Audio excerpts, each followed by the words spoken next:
like I told my last wife. I says, honey, I never drive faster than I can see. Besides that, it's all in the reflexes. Big Trouble in Little China. That's it. That's the video. Good luck and enjoy your tabletop gaming experience. Alright, fine. I'll do the rest.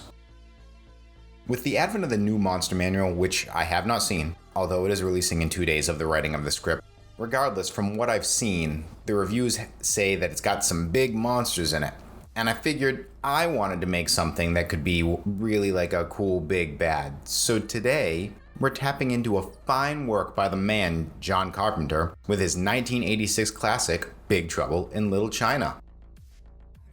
Now, I could have done thunder, rain, and lightning, but why settle for the storms when we can go for the man, the myth, the legend, Lo Pan, or David Lo Pan if you're nasty.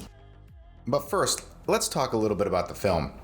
Big Trouble in Little China was written by Gary Goldman, who also has some writing credits on the ever-wonderful 1990 Total Recall, and also David Z. Weinstein, who has no other writing credits. The script was adapted by W.D. Richter to be a little bit more modern. The original was set in the Old West, which sounds pretty cool, honestly. Richter has some good writing credits under his belt, such as the 1978 remake of Invasion of the Body Snatchers and the 1984 film The Adventures of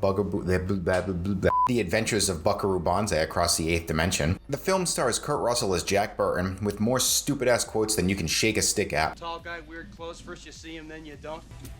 Yes, sir. The check is in the mail. Kim Cattrall as Gracie Law, Dennis Dunn as Wang Chi, and Victor Wong as Egg Shen. Sad to think that just 4 years later, you would be eaten by giant worms.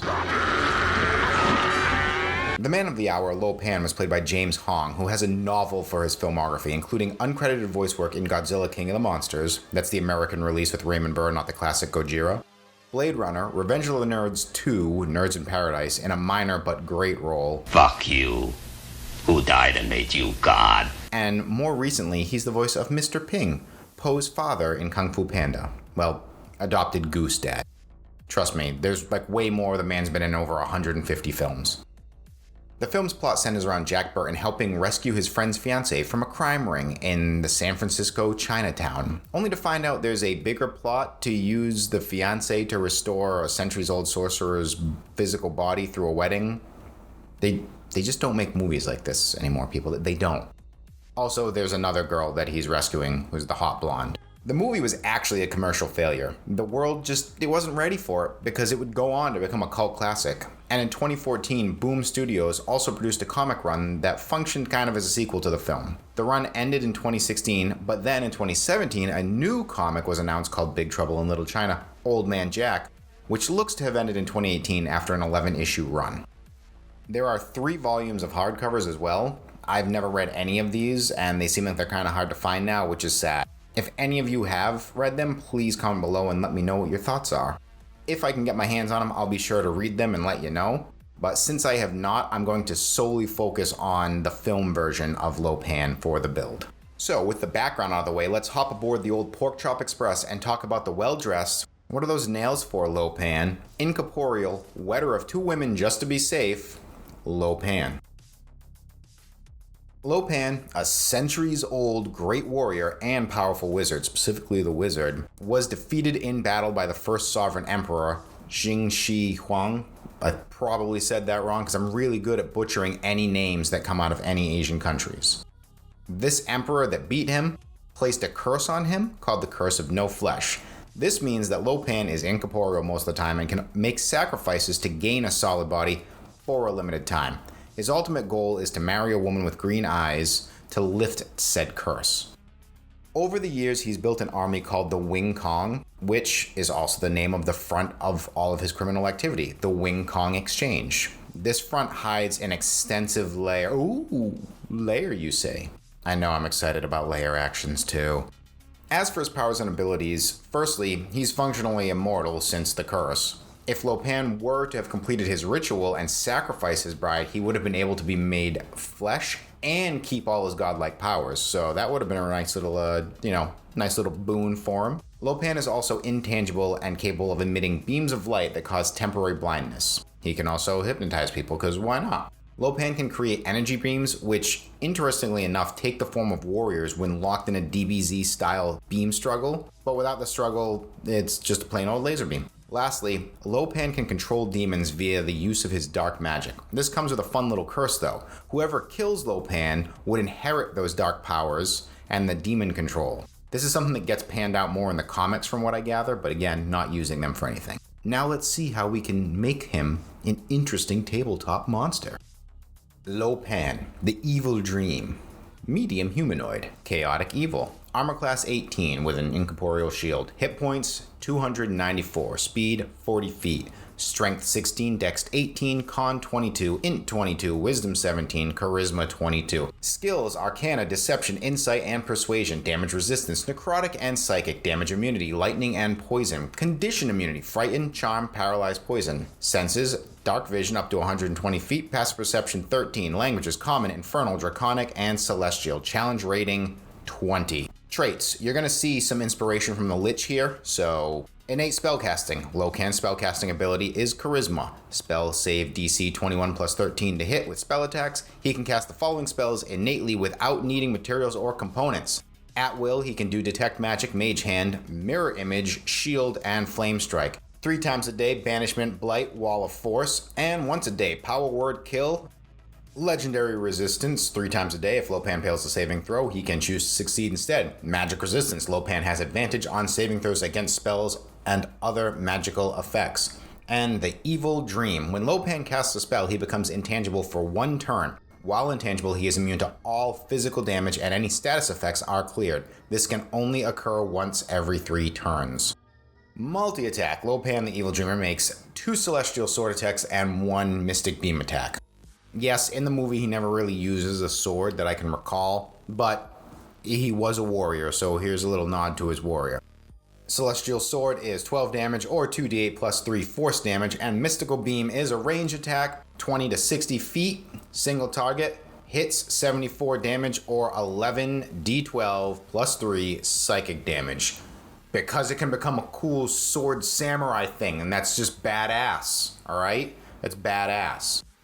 Mystical Control, recharge of 5, charisma saving throw, single target, DC 20 is the saving throw. Lopan can take control of the soul of 1 creature he can see within 60 feet. The target must make a DC 21 charisma saving throw. On a failure, Lopan gains control of the creature's body for 1 minute. While controlled, Lopan can use the creature's movement and actions as if they were his own. The creature can repeat the saving throw at the end of each turn, ending the effect on a success. Lopan can only control 1 creature at a time. Dark Summoning, recharge 4. Lopan can summon a Guardian or a Yeren. The Yeti creature in the movie is inspired by a Yeren to fight for him. The creature obeys his command and remains until destroyed or dismissed as a bonus action. The summoned creature appears in an unoccupied space within 60 feet of Lopan. His final action, Ancient Tongue, recharge 7. Lopan can speak a word in an ancient tongue targeting 1 creature he can see within 60 feet. The target must make a DC 21 wisdom saving throw or be stunned for 1 minute. The creature can make another wisdom saving throw at the end of each turn, ending the effect on a success. It's essentially power word stun, but Ancient Tongue sounds way cooler. Legendary actions. Lopan, the Evil Dreamer, can take 3 legendary actions, choosing from the options below. Only 1 legendary action option can be used at a time and only at the end of another creature's turn. Lopan, the Evil Dreamer, regains spent legendary action points at the end of its turn. Lopan can either use Dark Summoning or Mystical Control. Dark Summoning costs 2, Mystical Control costs 3. And lastly, we have layer actions. When fighting inside its lair, Lopan, the Evil Dreamer, can take layer actions. On initiative count of 20, losing initiative ties, Lopan, the Evil Dreamer, takes a layer action to cause one of the following effects. Drain Vitality. Lopan siphons life energy from his surroundings. Each creature of his choice within 30 feet must make a DC 21 Constitution saving throw or take 14 4d6 necrotic damage and have their hit point maximum reduced by the same amount. A creature that fails this saving throw is also stunned until the end of his next turn. Summon Demon. Demons living within the lair heed Lopan's call. He can summon 2 demons that appear in an unoccupied space within 60 feet of him. These demons remain for 1 minute. I did not specifically say what demons. This is a DM discretion, or you can pull demons from the book and put your own flavor on them. Lastly, Ancient Magics. The layer is steeped in ancient arcane power. Lopan can cast Arcane Gate or teleport at will, and the magic within the sanctum allows him to regain 1d10 hit points whenever he casts a spell of first level or higher. Oh, that's Lopan, but he got demons, and your boy Thagamars is going to give you a stat block for him as well. So here is the Yirin, a large beast, lawful evil. I based lawful evil off the fact that it obeys Lopan, so it has to follow some type of law. Armor class 15, natural, hit point 67, speed of 40, climb speed of 30. 20 strength, 16 dex, 15 con, 6 intellect, it's an idiot, wisdom 11, and 5 charisma. I mean, it's ugly as shit, right? Athletics and stealth are its skills, dark vision up to 120 feet, passive perception 10, languages infernal. Challenge rating 3. Traits, Berserk. When the Yirin is reduced to half of its hit points or fewer, it becomes fueled by dark energy and gains advantage on attack rolls, saving throws, and ability checks until it regains 10 hit points. Lopan's mark. The Yirin bears a faint glowing rune on its chest, a mark of Lopan's power. The mark allows Lopan to communicate with the Yirin telepathically even across vast distances and grants the Yirin advantage on saving throws against being charmed or frightened. It also has magical resistance and terrifying presence, which is kind of pulled from dragons. Essentially, it makes a howl, you gotta save on a wisdom DC, or you're frightened for 1 minute, and you can repeat the save until you're broken. If you do succeed or it ends, you're immune from the effects for 24 hours. The Yirin can make 1 bite attack and 2 claw attacks, a bite dealing 15 or 3d6 plus 5, a claw dealing 12 or 2d6 plus 5 slashing damage. It has an ability called Charge, where it charges forward, covering up to 40 feet in a straight line, and makes a claw attack against each creature it passes. Each creature must also succeed on a DC 16 strength save, or be knocked prone. And lastly, it has Demon Claw.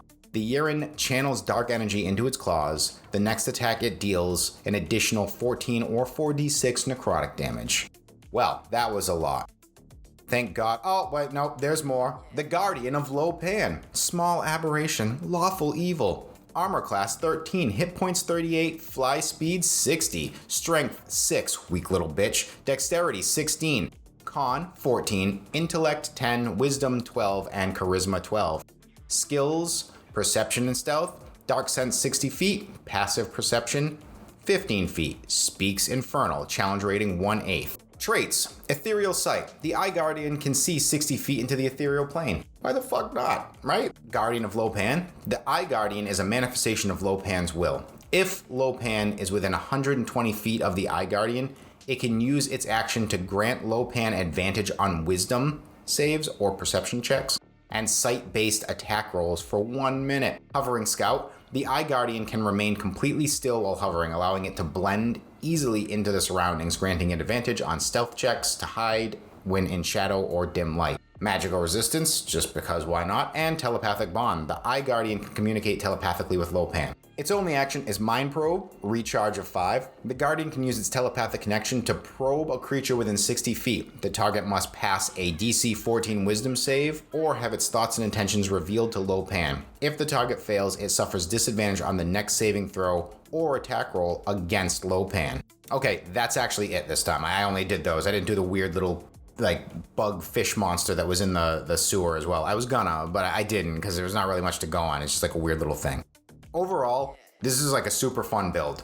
I think he's a little overpowered, but I wanted to do something kind of ridiculous. And if you're transitioning from a film setting to a D&D setting, like yes, in the film, when he becomes corporeal, he gets killed by a knife to the face. Like that's really about it. But we're gonna amp him up. I pulled a lot of inspiration from a Lich, a little bit from Beholders, and like all over the place, so I'm sure you saw that. But overall, he's really fun. I did avoid the always incorporeal approach because I just feel like that's very phylactery of a Lich, except how do you go around that in a build for a character? Aside from DM discretion of maybe they need to find an amulet or something that can pull him back into the tangible world. But he got a little bit of that love with the, the little incorporeal for, a turn or whatever thing. Then that's enough. He's still got 300 hit points. He's gonna be a pain in the ass to kill. He can do a bunch of shit, but he's really cool. Like this is a fun build. This movie is a once in a lifetime film. It feels so magically 80s, yet has a unique vibe all of its own that still holds up today. The special effects are fantastic, the story is off the wall, and the cast is great. When trying to figure out my next episode, I was really having some writer's block, and I opted to just say screw it and go watch a movie, and after scrolling for like 20 minutes, I stumbled across this gem and immediately knew this is what you're doing. If you haven't seen Big Trouble in Little China, get your ass on the Pork Chop Express and watch it. Thank you all for watching, and you know what Jack Burton always says. Yeah, Jack Burton just looks that big old storm right square in the eye and he says, "Give me your best shot, pal. I can take it."